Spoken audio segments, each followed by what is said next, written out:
Alors, je vais essayer de mettre qui, de toute façon, je vais pas pouvoir le... comme ça, alors qui de...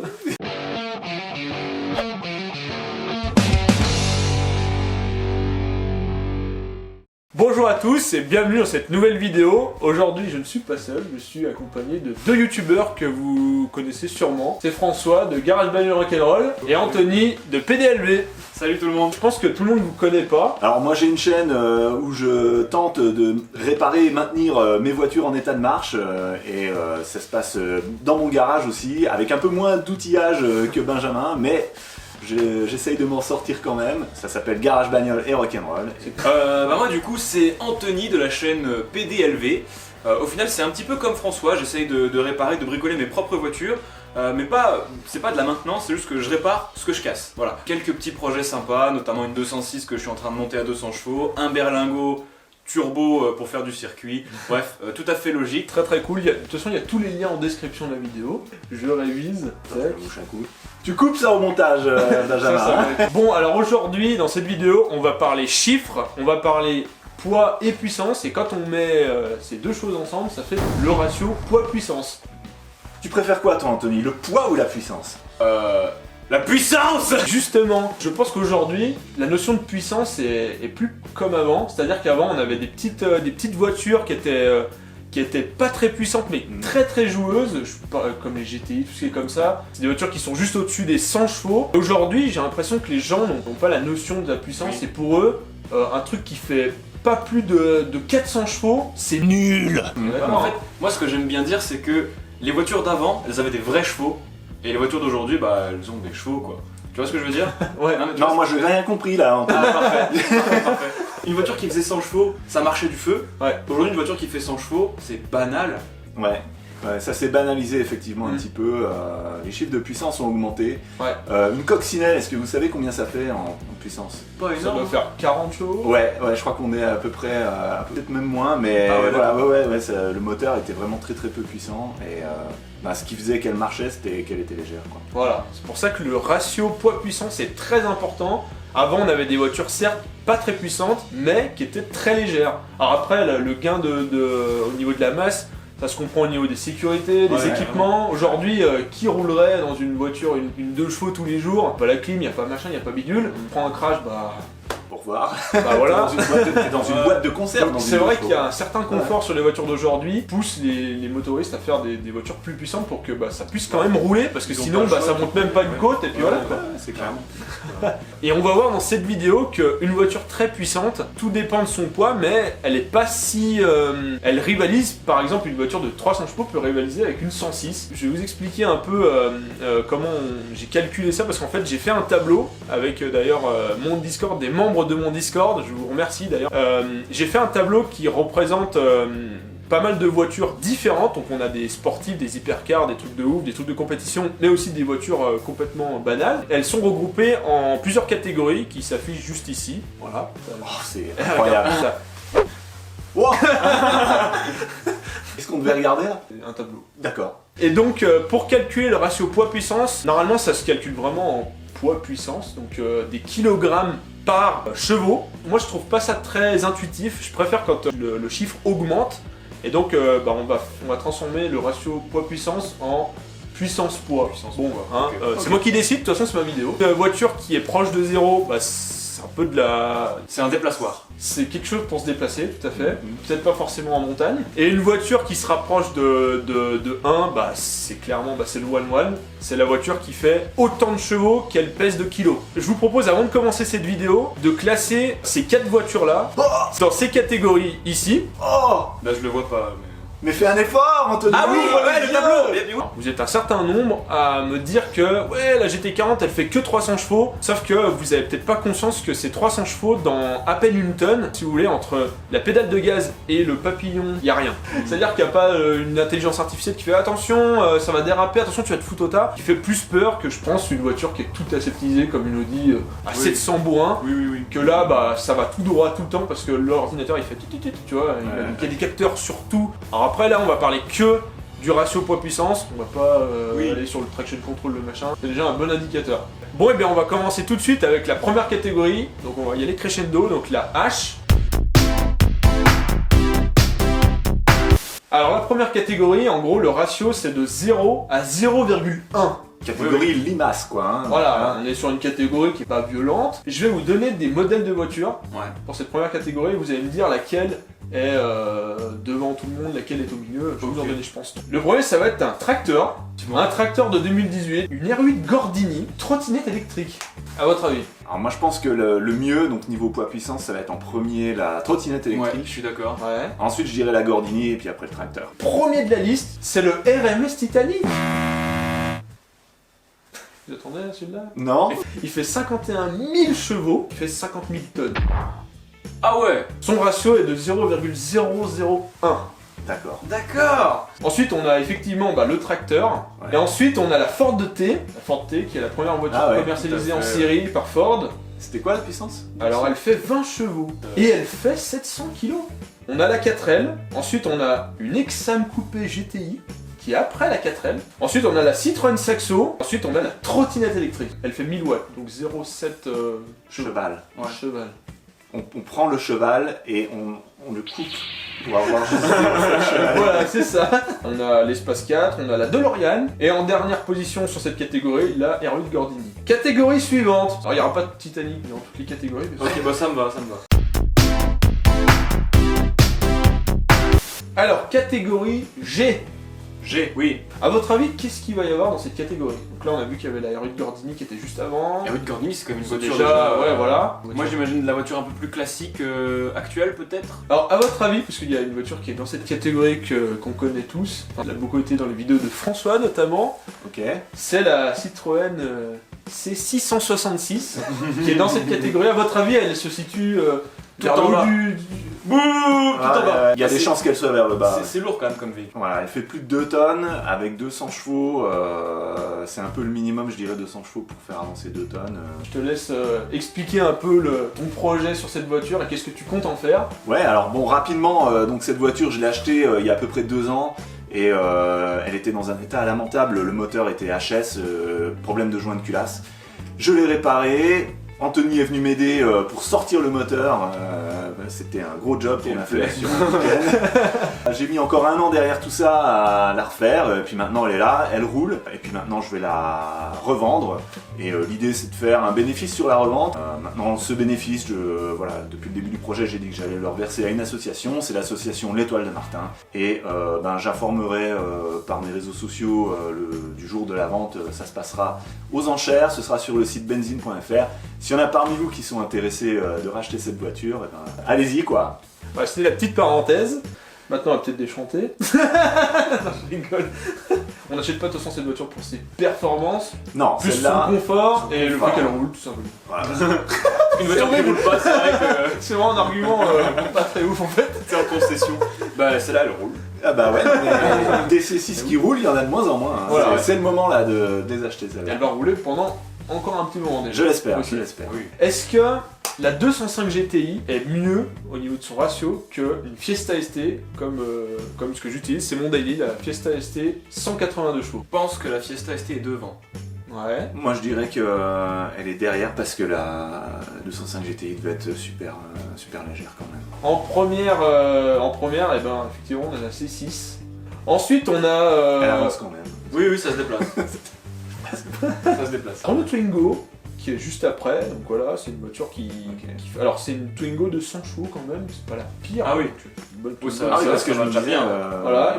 Et on a le premier de la liste que j'ai énuméré au tout début. C'est le Mercedes AMG G63 6x6 qui est si puissant parce que c'est une voiture qui fait 544 chevaux mais qui fait 4 tonnes. C'est un char d'assaut le machin. Ah ouais, c'est un char.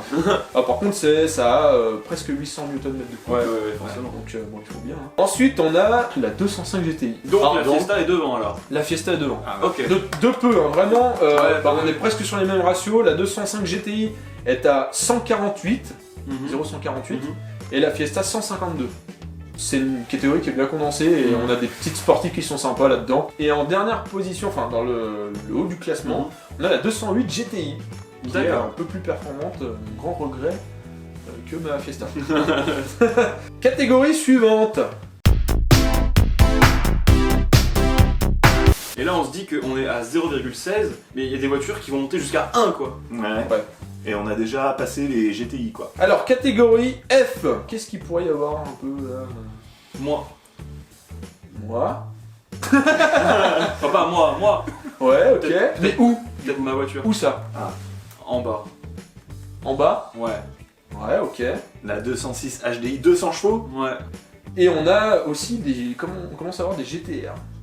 Notamment Ok. avec la R33 et la R34. Donc ça D'accord. non plus, attention. Ouais, ouais. Mais c'est des voitures qui sont lourdes, attention. Ouais. Donc Ouais, c'est la peut-être pas pour rien R34, qu'elles soient sur, elles soient ici. 280 chevaux, mais c'est plutôt lourd, ouais. Ouais. Alors, on va débuter tout de suite avec la Renault Sport Spider. Il y a pas de pare-brise. Y a pas de pare-brise, Ouais. c'est comme la GT40 d'ailleurs. À 150 chevaux, donc pas très puissante, mais 930 kg. La Mitsubishi 3000 GT, bon, c'est un peu compliqué, tu connais. Ouais. C'est pas courant comme voiture. C'est un 3 litres turbo ou biturbo, je C'est un sais 3 pas. litres, Ouais. biturbo, V6. Ouais. Ensuite, on a la Renault Clio V6 qui est au milieu du tableau, voilà, 255 chevaux pour 1 tonne 5. On a aussi l'Audi A6 4 litres 2 que j'ai utilisé pour le moteur, Ouais, intéressant. qui est ici avec 300 chevaux pour 1 chevaux, tonne 8 quand même. On a ensuite la 205 T16. On notera qu'il y en a une qu'on n'a pas encore citée. Ma foi. Mais laquelle c'est? Eh ben, une des dernières du tableau, en haut du tableau, Ouais. j'ai nommé la 206 HDI 200 de Incroyable. monsieur Anthony PDLV. Voilà. Ah, Incroyable. là, là, là. Incroyable. Premier de la classe F. Incroyable, hein. Bon, Bah, enfin, c'est le bruit. c'est peut-être celle qui va rester le moins longtemps sur le tableau parce qu'elle peut très vite tomber à 0 cheval Ah, effectivement, directement quoi. ça ramènerait son ratio proche de 0, effectivement. Mais Ah oui, non, elle va tenir, elle va tenir. Bah, c'est une voiture qui fait 200 chevaux et tu m'as dit qu'elle faisait. 1089 kg à vide. C'est très léger quoi. Donc c'est pour ça qu'elle est là. Ok, super. Bravo. Mais merci. Juste en dessous d'une Audi RS2. Ah oui. Donc, Je pense qu'on peut dire aussi qu'on peut retrouver tes vidéos de bien tout ce que sûr. tu fais Oui, sur bah, tout à fait, oui, tout à fait. Parce que tout ton projet de 206 HDI est sur ta chaîne. Tout à fait. 206 diesel, donc voiture économique, mais qui fait 200 chevaux, donc c'est rigolo. Mais plus très économique. Alors catégorie E. Donc là on commence à avoir déjà du beau monde. Hein. On a déjà une Toyota Supra notamment, qui est une marque 4, voiture que beaucoup de passionnés apprécient, qui prend beaucoup de chevaux. Mais là on va voir la Supra d'origine, pas préparée machin, pas 2000 chevaux, d'origine. Donc c'est une voiture qu'on a dans le premier quart du tableau. Ok. C'est une voiture qui fait 300 chevaux pour 1 tonne 6. Déjà, c'est bien. Très bien, c'est un C'est bon bien, ratio. déjà. Ouais. C'est un une ratio de voiture, 0,2. Ensuite, on a la NSX. J'adore cette voiture. c'est une très très belle voiture. Ouais, très beau. La Honda NSX avec un V6 de 3 litres 2 qui fait presque 300 chevaux pour 1 tonne 4. Une voiture très légère quand même. Ouf, ah oui, une tonne 4 là-dedans, ça doit dépoter un peu, ouais. Ouais, ça doit être sympa. Ouais. Ensuite, on a le Dodge Ram STR10. SRT10. Ah ouais Ouais. Et on a une voiture qui est très cool et qui est très très légère. C'est la Lotus Elise S3. Ok.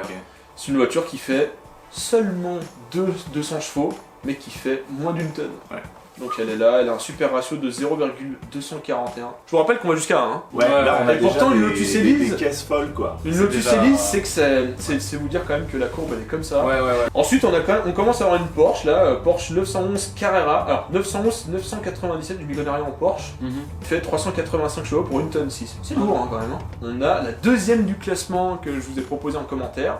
On a eu le AMG 6x6 Ouais. et là on a Ah, la C3. c'est la C3WRC. Ok. Ah, C'est ouais. étonnant quand même qu'elle soit ici. Hein. Ouais, c'est vrai, ça fait ben, moins d'une tonne, ça peut-être, non une Bah, en tonne fait, c'est des voitures qui font 380 chevaux. Alors, on n'est pas dans le groupe B là. Le groupe B, ça monte Oui, jusqu'à oui. 500 chevaux, c'est du délire.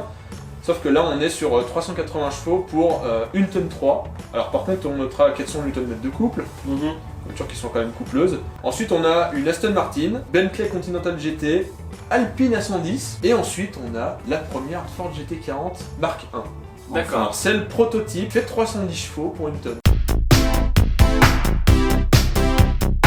Catégorie D. Alors là, par contre, on commence à avoir vraiment du lourd là. Ouais. Du très très lourd. À votre avis, qu'est-ce qu'il y a là? J'ai déjà dit Ford GT40. Qu'est-ce qu'il peut y avoir là en voiture un peu du même style hein. Lamborghini. des Ouais, trucs comme Lamborghini, ça, ouais.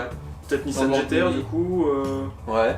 La Countach et la Miura. C'est pas bien lourd la Countach. Qui font la Countach. Alors non, la première du classement, c'est ma voiture. Ah Bah oui, elle est très proche de la Mark 1. 300 chevaux pour 1 tonne. Alors je l'ai pas encore mesuré, ça va se faire. Mais grosso modo, C'est estimé. c'est à le une ratio tonne. est de 0,3 tout rond. Ok. Donc elle passe à la catégorie supérieure quand même. C'est déjà une bonne catégorie. Bravo, bravo, Bravo. bravo. Catégorie que Benjamin a lui-même décidé. Ouais, c'est ça. Oui. Oui, bon, écoute. C'est bien. Et la Nissan GT-R R35, voiture de 500 chevaux pour 1,8 tonne quand même. Ensuite, on a la Caterham Super 7. C'est une voiture qui fait 175 chevaux. Très faible, par contre, elle fait 500 kg. Ok. Ça rigole pas là. Ah ouais, ouais. Tesla Model S, Eh ben. qui est enfin ici avec, elle est annoncée à 700 chevaux. Ouais, c'est la performance. Ouais, c'est ça. Ouais. Mais c'est une voiture qui fait 2 tonnes 3. Ah ouais. Elle a Aïe. tous les équipements, c'est luxe, etc. Voilà. On a ensuite la Murcielago et on a aussi la Ford GT 2005. Ensuite, on a la Lamborghini Diablo notamment, Porsche Carrera GT qui est déjà ici. Il fait quand même 1 tonne 6, une Carrera GT, hein, c'est très lourd pour 600 chevaux. On critique quand même des voitures qui. Ouais, ouais. Non, mais c'est. On devrait juste se la fermer. C'est vrai qu'une Carrera GT, c'est. Waouh. Voilà, voilà. Et on va passer à la catégorie suivante.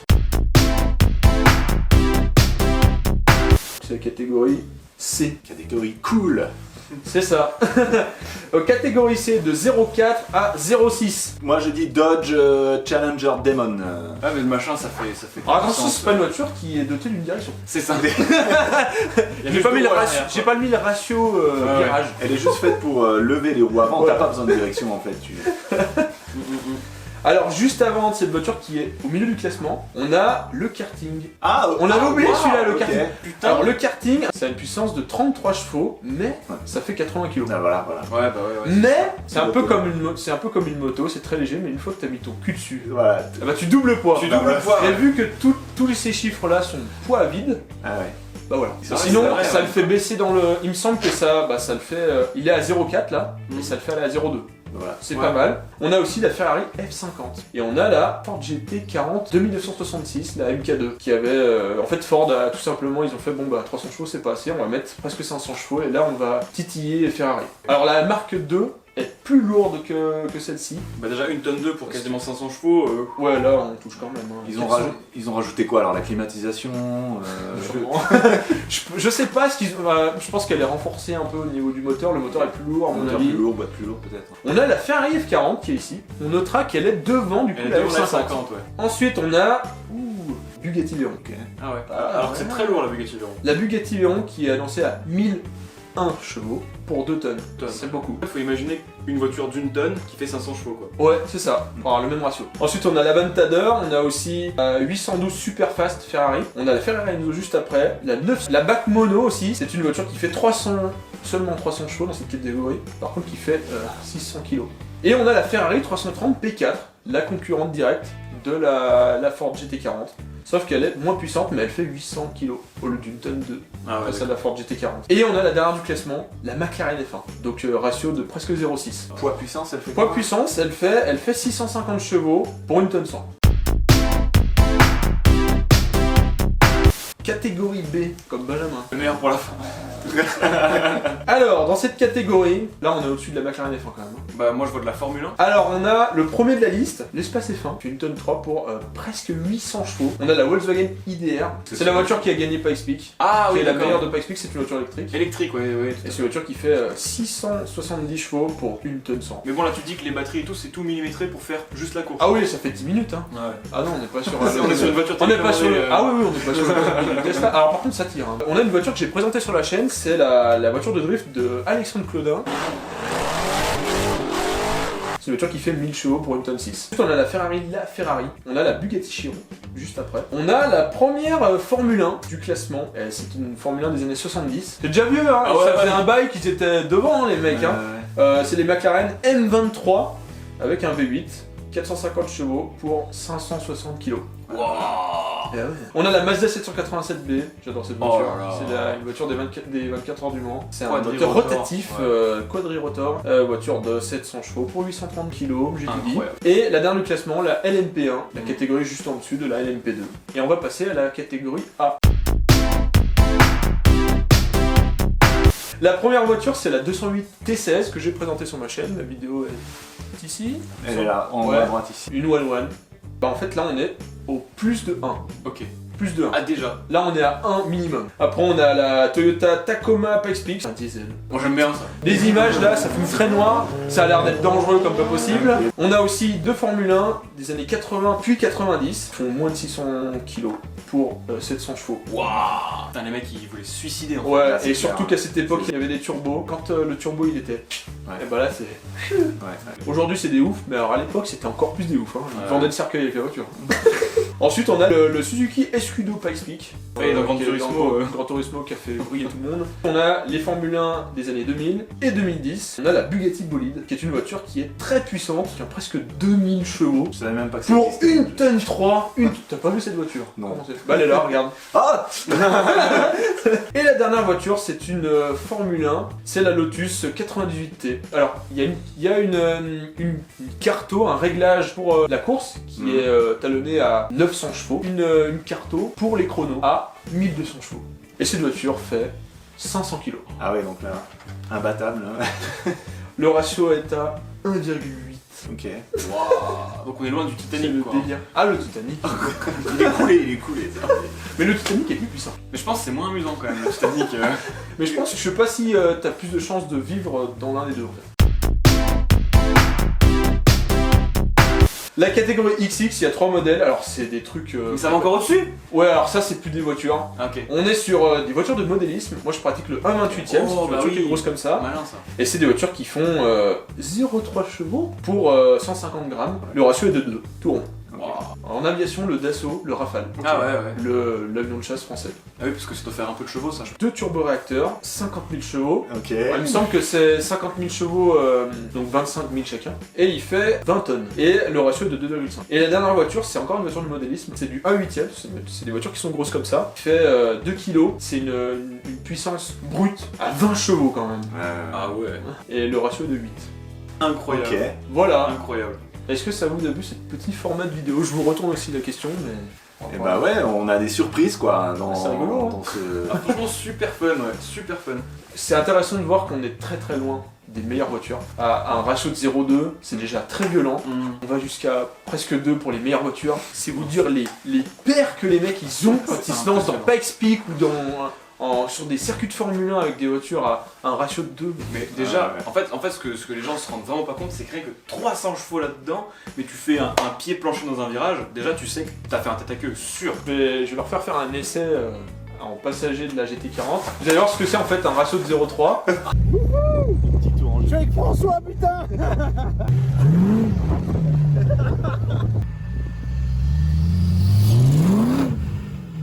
Et voilà, c'est une vidéo que j'avais très envie de faire et j'avais envie de la faire avec d'autres vidéastes. Et c'est vraiment cool de le faire avec vous. Ah bah, c'était un plaisir. Hein. Donc vraiment, Ah ouais. merci beaucoup. Bah merci N'hésitez à toi. pas à aller voir la 206 d'Anthony et la C6, mais en Ouais. fait, vous pouvez voir l'évolution de ces deux L'évolution, voitures. ouais. François va sûrement partir sur un autre projet. Anthony aussi, avec notamment le Berlingot. Ouais. Et Voilà. puis merci pour ton accueil et puis rien que voir cette voiture là en vrai, En vrai, c'est incroyable, c'est déjà parce incroyable. que voilà, on a l'habitude de la voir en vidéo, mais là on se rend compte vraiment de la quantité de travail monstrueuse que cet homme-là a abattu sur ce projet. Moi ça me, Ouais. je suis bouche bée quoi, c'est incroyable. Et Incroyable. le faux que c'est propre en réel, il est vraiment. Non c'est vrai. Vraiment. Merci beaucoup les gars. Franchement, Bah, de rien. ça me touche. Bon et bien, à la prochaine. Salut. Salut.